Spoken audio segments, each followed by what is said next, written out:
শুভেন্দুর ওপর হামলার ছক বাংলাদেশের জঙ্গিদের, রাজ্যকে সতর্ক করল কেন্দ্রীয় গোয়েন্দা সংস্থা। তবে হামলার ছক বিরোধী দলনেতার ওপর, জানুন বিস্তারিত। বড়দিনের আবহে বাংলাদেশের জঙ্গি নিশানায় বিধানসভার বিরোধী দলনেতা শুভেন্দু অধিকারী বিস্ফোরক রিপোর্ট দিয়ে রাজ্যকে সতর্ক করল কেন্দ্রীয় গোয়েন্দা সংস্থা। কেন্দ্রীয় গোয়েন্দা বাহিনীর সূত্রে খবর, 24 থেকে 26 ডিসেম্বরের মধ্যে শুভেন্দুর ওপর হামলার সম্ভাবনা রয়েছে।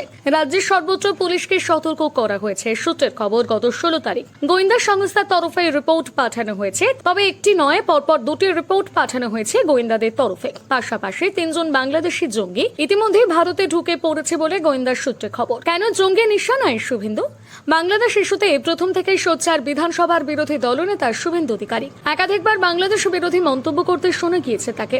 সম্প্রতি একটি জনসভায় শুভেন্দুকে বলতে শোনা যায়, হাসিমারাতে 40টি রাফাল আছে, আরো বহু জায়গায় রয়েছে। কাছাকাছি নামটা বললাম, মাত্র 2টি রাফাল যদি উড়িয়ে দেয় ভারত, প্যান্টে বাথরুম করে ফেলবে। শুধু তাই নয়, বাংলাদেশের তরফে ভারতীয় পণ্য বয়কটের যে ডাক ওঠে তা নিয়েও কটাক্ষ ছুড়ে দেন শুভেন্দু।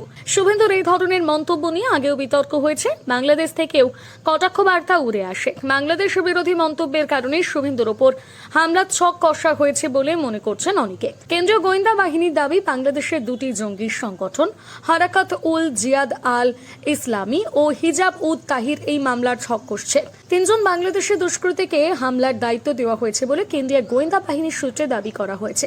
সেই মতোই রাজ্য পুলিশ এবং কলকাতা পুলিশকে সতর্ক বার্তা দেওয়া হয়েছে বলে খবর। এমনিতেই জেড ক্যাটাগরির নিরাপত্তা পান শুভেন্দু। তারপরও জনসভায় বা কোথাও তার নিরাপত্তা যাতে কোনো খামতি না থাকে, তার জন্য সকলকে সতর্ক করা হয়েছে। কেন্দ্রীয় গোয়েন্দা সংস্থার রিপোর্ট হাতে পেয়ে তৎপর হয়েছে রাজ্য প্রশাসন, তৎপরতা বাড়িয়েছে পুলিশও।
Bureau report, Bengal live.